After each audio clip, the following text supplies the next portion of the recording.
Bon, donc il s'agit de, vous le savez, lors des éloges, de célébrer un, un de nos membres. Et là, c'est sur la durée que c'est éloquent. Elisabeth vous a dit effectivement que c'était plus de 60 ans. En fait, c'est 66 ans à ce stade. Pour faire 66 ans de membre à la SBF. Alors là, c'est 65, mais du coup, c'est quand même 66, j'y ai vérifié.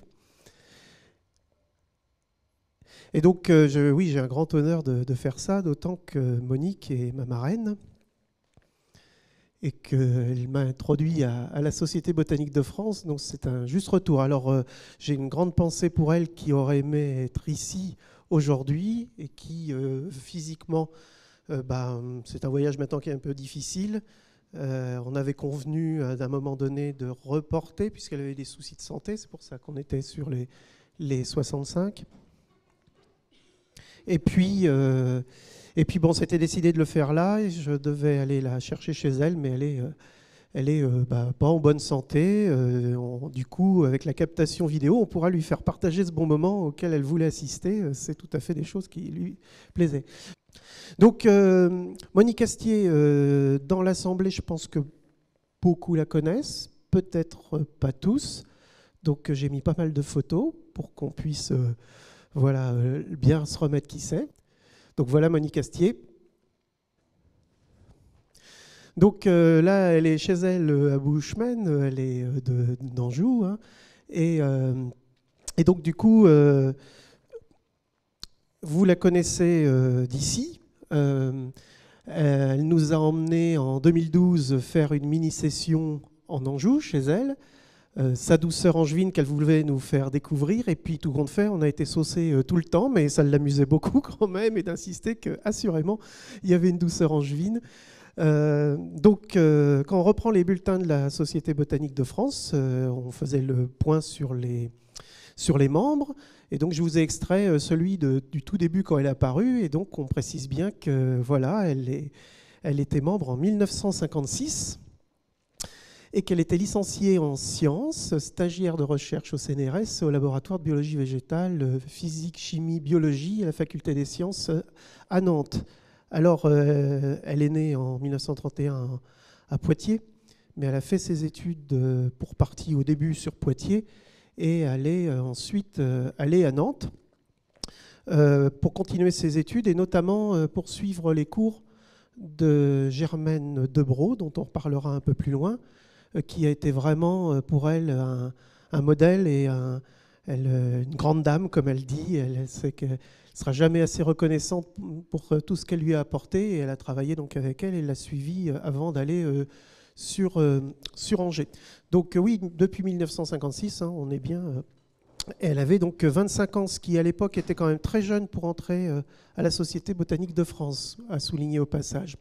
Alors, vous la connaissez bien sûr pour être présente ici souvent. Elisabeth a rappelé qu'elle avait été présidente. C'est la première présidente de la Société botanique de France. Elisabeth a continué le mouvement féministe de la Société.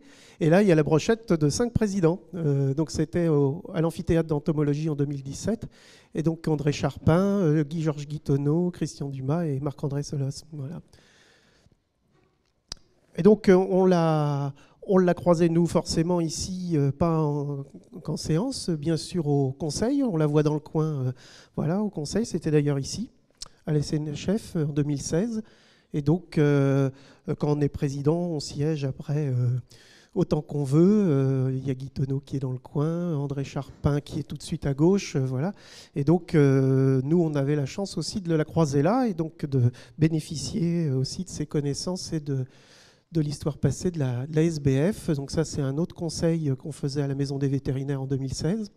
Et donc là, j'étais entre mon parrain et ma marraine, donc j'étais tout gâté. Et donc, autant on peut la connaître joviale, etc. De temps en temps, quand elle prenait les choses en main, ça pouvait être assez ferme. Donc là, il y avait une grosse discussion, ils n'étaient pas d'accord, et moi, je disais rien entre les deux.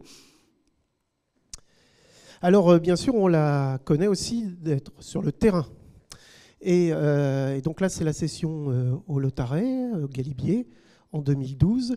Et donc, toutes ces années, elle n'en est restée que tout autant passionné qu'à ses débuts, à être émerveillé devant toutes les choses. Et c'est ça qui était chouette avec Monique sur le terrain, c'est que la moindre plante, la moindre banalité, et c'était tout de suite des envolées lyriques, que c'était beau et tout, et elle reprenait des photos, etc. Et donc ça, c'est toujours un émerveillement. Elle est toujours aussi, je dirais, communicante aujourd'hui sur ces aspects-là et dithyrambique. Donc une session extraordinaire en Lorraine en 2014. Et donc c'est pour vous montrer aussi les tenues qu'elle a. Et donc, moi, j'ai toujours connu avec, on va dire, 4 tenues. Donc, il y avait le petit tailleur gris qui était des cérémonies officielles et de la vie parisienne et autres mondanités.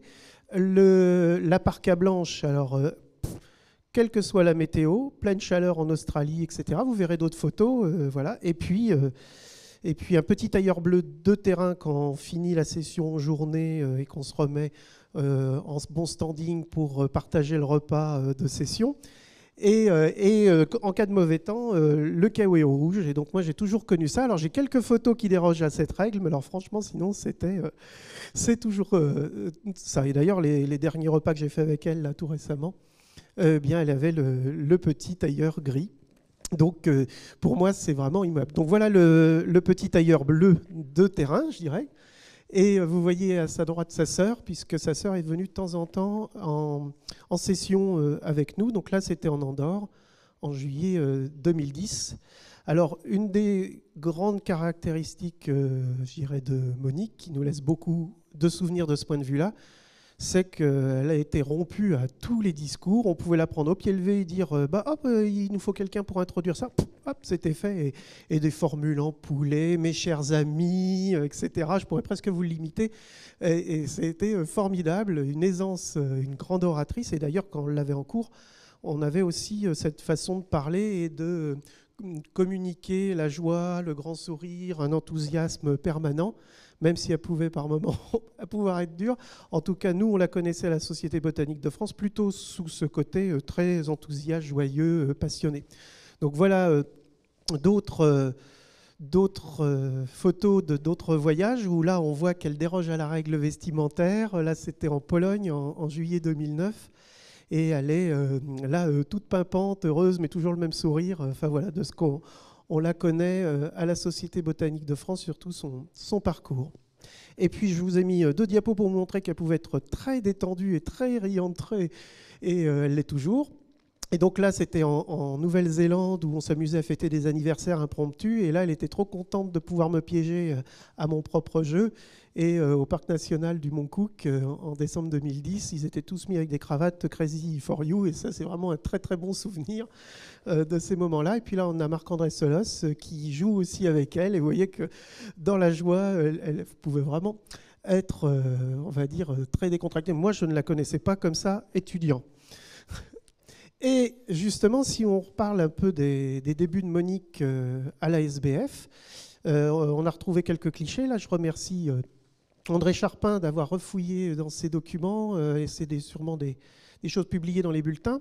Donc, bon, on n'était plus capable de dire exactement quelle session c'était. André pensait que ça pouvait être en hommage à Hippolyte Coste. Alors, si c'est celle-là, c'est 74. En revanche, il y a eu une autre chose en 58 pour vraiment l'anniversaire. Mais bon, on a recherché dans les photos avec Pierre-Antoine et on n'a pas pu retrouver. Bon, en tout cas, Monique, vous la reconnaissez. Alors, le petit laser, c'est lequel? C'est le vert. Ah, c'est le milieu, d'accord. Tac. Voilà. Donc, Monique est en plein centre, vous voyez. On peut reconnaître d'autres visages tout en haut, ici. Il y en a qui reconnaissent. Jean-Roger Wattet. Là, en haut, Guillaume, là. Et puis derrière, on reconnaît... Enfin, moi, je parle de personnes que je connais, que j'ai connues. Puis après, pour les autres, j'ai beaucoup de mal. Donc là, c'est André Baudière. Et puis, à droite, ici, toute jeune, Solange Blaise. Voilà, mais après, il y a plein de... Bon, il y a Ozinda, il y a des noms connus, hein, Madame Chevassu qui est à gauche ici, etc. Bon, c'est des gens que moi, j'ai moins connus. Mais donc, voilà, Monique, dans les sessions, au tout début, on a vu qu'elle intégrait la SBF en 56. Si en 58, il y avait eu ce petit raout là pour le centenaire de la mort d'Hippolyte Coste y était forcément. Et ensuite, donc, quand il y a eu cette fameuse session extraordinaire en hommage à Coste en 74. Mais moi, ça ne me paraît pas 74, c'est plus juste années 60, ça. Mais peut-être. Non, alors là, Monin n'est pas là. Il y a Madame... Non, non, sur... Ah ouais? Là-bas? Ah, c'est la droite, oui, la gauche, c'est par là. Hein. Par ici? À deux profils là? Non, je sais pas, non, non, là c'est le professeur Vidal. Je sais plus, on a essayé avec Solange et puis André de remettre des noms, mais ça a été un peu difficile, voilà. Donc, en tout cas, Monique a été assidue à toutes ces sessions durant toutes ces années. On a fait de nombreuses, a tenu des secrétariats, a tenu des, etc. Et a aussi publié, bien sûr, dans notre bulletin. Donc, c'est des exemples de publications. Vous voyez qu'au tout début, en 58, alors qu'elle était donc encore étudiante, auprès de Germaine de Bro à Nantes, elle avait publié avec elle. Donc c'est là, pour le coup, avec sa mère spirituelle et son mentor, qu'elle publiait ses premiers articles dans le bulletin de la Société botanique de France. Alors toujours sur des notions de morphogénèse, de virescence, de malformation, de tératologie, qui a été le sujet de sa thèse. Donc un autre article en 59, donc là avec Marie-Thérèse Lebec, donc toujours sur les déformations, les malformations chez les végétaux, donc des fois qu'ils induisaient expérimentalement pour voir les effets et mieux comprendre les structurations des inflorescences. Donc la saponaire a été d'ailleurs la plante modèle suivie pour sa thèse. Et puis d'autres exemples un peu plus tard. Bon, on en a publié beaucoup, donc je ne vous ferai pas toute la liste, et notamment en dehors du bulletin de la Société, hein, forcément. Mais là, je vous ai mis quelques exemples de ce qu'elle a produit dans le bulletin de la Société botanique de France. Donc là, c'est en 68, et donc elle arrivait déjà à Angers. Monique, donc, je vous l'ai dit, était originaire du Poitou. Elle a été très marquée par la période de guerre, puisque 39-45, ça y faisait de 8 ans à 14 ans. Donc elle a eu toute cette période où la famille était réfugiée dans le Poitou. Elle, je veux dire, elle était à l'abri, il n'y avait pas de souci, mais bon, elle a été quand même marquée fortement par cette période pour la suite, elle en reparlait souvent. Et elle a commencé son herbier pendant cette période-là. Son premier herbier, qu'elle a légué à la fin, son départ en retraite à l'université d'Angers. Mais cette passion ne l'a pas lâchée. Et donc, en tout cas, les premières planches mises en herbier datent de la période de la Seconde Guerre mondiale. Là, c'est en session extraordinaire en Corse en 2012. Ce qu'on peut ajouter, alors là, c'est en Pologne, le deuxième voyage qu'on a fait en 2012 avec Anne-Marie Mollet, qu'on voit à gauche, sous la direction du professeur Joseph Meillat, qui est en premier plan, qui nous a conduits là, sur les cordons dunaires du parc national de Słowinski. Et donc Monique était bien sûr de la partie. Alors, vous voyez, là il faisait chaud, tout le monde est en t-shirt, on a tout chaud, mais elle a quand même la parka blanche sur le dos, habituelle. Et je peux vous dire qu'en dessous il y a encore des choses. Donc ça ne dérange pas. Et donc toute sa carrière de recherche a été menée à Angers.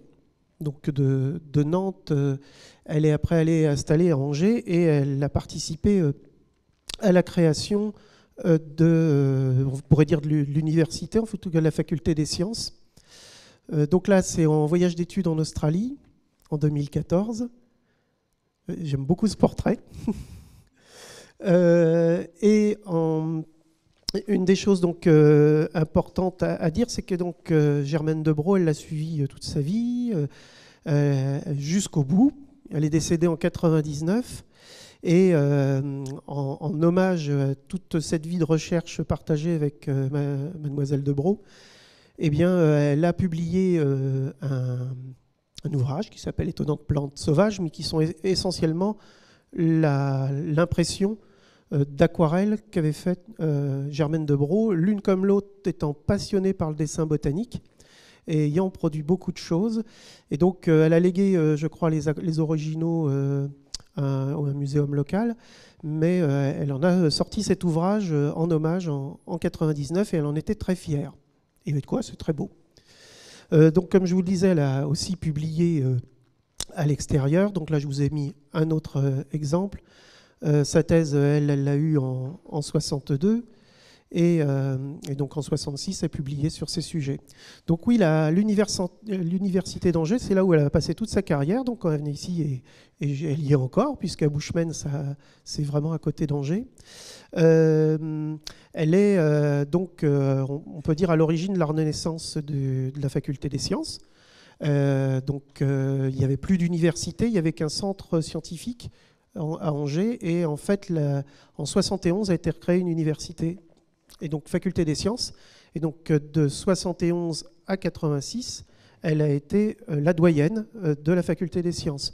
Donc pour une femme à cette époque, ça vous montre que sous le côté que vous connaissez, très joyeux, jovial et tout, sous ce joli gant de velours, il y avait une main de fer redoutable. Et moi, donc, je l'ai connue en tant qu'étudiant, et ça rigolait pas. Donc moi, j'ai connu l'autre personnage qui savait mener les choses correctement, mais toujours avec sourire et enthousiasme. Hein. Tous ceux qui en parlent, tous ses collègues ont vécu ça, vraiment, ont eu plaisir à travailler avec elle, mais ça n'empêche qu'elle prenait les choses en main, et elle était ambitieuse par certains côtés, mais en tout cas tenace et travailleuse, et si bien que au final, elle créait beaucoup de choses. Elle a créé beaucoup de diplômes, des DEA, des DESS, etc., surtout cette période-là. Et donc là, 15 ans, elle a été la doyenne de la faculté des sciences. Alors quand ça paraît comme ça, le campus n'était pas jojo. J'ai retrouvé une des photos publiées dans le bulletin de l'université d'Angers, où là, il recevait... alors j'ai retrouvé la date, c'est en 77. Une délégation de l'université toscane, donc à Pise, et on la voit à droite, au milieu de l'ensemble des scientifiques qui étaient venus faire représentation.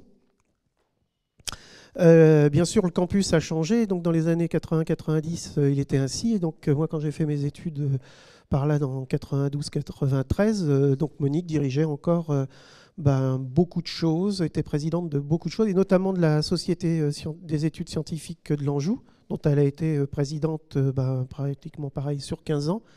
À savoir que c'est une vieille société, peut-être pas aussi vieille que la nôtre, mais c'est une société savante. En tout cas, c'est la première société savante de l'Anjou. Et qu'actuellement, la présidente, c'est Christine Strulu-Derrien, notre consoeur que nous avions ce matin au conseil. Et donc qui me donne des nouvelles de Monique aussi un peu plus régulièrement, parce qu'elle est sur place, et que, bien sûr, Monique fait toujours partie des membres de droit de cette société savante. Sur la même période, elle a été aussi présidente de nombreuses associations locales, mais qui rejoignent là plutôt les aspects artistiques, dont on parlera un petit peu.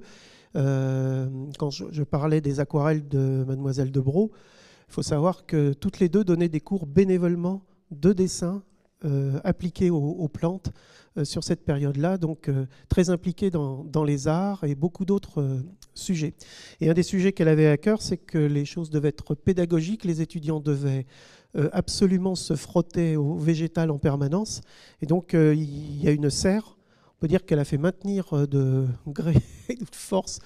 Enfin, il a mis tout son poids pour qu'elle soit maintenue, parce que dans les bâtiments d'extension de la nouvelle université, cette serre qu'elle avait fait installer au tout début, la serre pédagogique, a failli y passer. Donc là, elle avait mis tout son poids et sa notoriété pour que ça ne se fasse pas.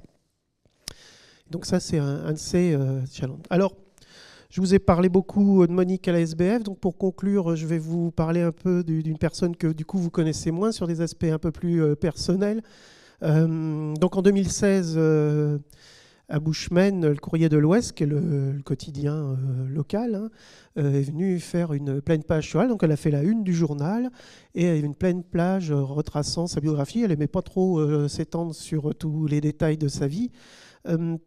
Mais à ces moments-là, on apprend quand même que dès le départ, quand elle était toute jeune, elle était donc une très bonne élève, un peu surdouée dans son genre, et elle se passionnait de toutes les matières. Donc elle a été très férue de philosophie, de mathématiques, de physique. La botanique a été une passion parmi d'autres. Et quand je dis passion, elle les a menés vraiment à fond. Si je vous prends l'exemple de sujets annexes dont elle s'est passionnée et dont elle est venue un peu spécialiste, il y a aussi la géographie de la Palestine au temps du Christ. Et elle a organisé, je crois, 5 voyages en Palestine avec tous des notables de l'Anjou pour leur présenter toutes ces subtilités-là. Et c'est vraiment. Et il suffit d'aller un peu sur ces sujets-là pour qu'elle soit intarissable. Donc, du coup, elle s'est mise à l'hébreu. En plus du latin et du grec qu'elle maîtrisait très bien, qu'elle maîtrise toujours d'ailleurs. Et donc voilà, plein de sujets comme ça, on l'imagine mal.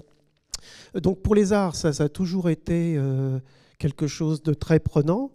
Si je prends l'exemple de la musique, bon, je parle des concerts, etc. Nombreuses fois, je l'ai vu partir en concert, mais elle joue très bien de la flûte traversière, par exemple, ce qu'on, je pense que beaucoup ignorent ici. Elle est partie faire des concerts en Hollande ou des choses comme ça, donc on imagine mal la chose. Et puis si on prend les aspects plutôt pictoraux, la peinture, c'est une très bonne peintre. Enfin, après, c'est une question de goût, j'imagine. Mais pareil, pas à moitié. Moi, je sais qu'elle m'a offert une enluminure, c'est de toute beauté. Et donc, elle fait de la peinture à l'huile. C'est un de ses loisirs, passions. Et elle a dû louer un box près d'Angers pour stocker l'ensemble de ses tableaux, tellement il y en a. Donc, c'est jamais à moitié. C'est, voilà, et quand on la voit ici s'enthousiasmer de botanique, etc., il faut imaginer que tout le reste qu'elle mène avec la même passion et de la même intensité. Voilà, donc c'est vraiment quelqu'un de passionnant dont on peut discuter de tout sujet et pas forcément de la botanique. Moi, j'ai passé quelques soirées avec elle très, très agréables. Donc toutes ces passions, etc., l'ont fait reconnaître localement. On est quelques-uns à avoir été à une de ses dernières décorations en 2010, qui était commandeur de la Légion d'honneur. Donc je ne crois pas qu'il y avait beaucoup de femmes qui ont atteint n'étant pas militaires, parce que c'est des titres réservés surtout ça, et donc c'est des honneurs qui l'ont forcément beaucoup flatté, mais depuis l'année 2000, elle est membre de l'académie aussi locale d'Anjou, et y est toujours. Donc en tout cas, l'ensemble de son parcours a été forcément reconnu, et c'est des choses qu'elle aime vraiment beaucoup. Voilà. Donc ça, c'est une dernière diapo où c'était chez elle en 2012 avec Marc-André. On était plusieurs de la SBF. Là, c'était l'occasion de la mini-session. Elle nous avait invités à prendre un verre parce que, bon, très généreuse et toujours très, très ouverte et à partager. Et puis, on voit donc Christine Strulu-de-Rien qui a repris la main sur le CESA, donc la fameuse société savante de l'Anjou. Donc voilà en grande ligne le parcours botanique, mais les autres éléments un peu surprenants que vous ignorez certainement de Monique. Et donc j'espère qu'on pourra lui présenter ça après la capture vidéo. Et donc j'aurai grand plaisir à lui montrer ce résultat-là. Voilà. Et en tout cas, elle aurait été très fière d'être ici et très flattée de cet éloge. Merci.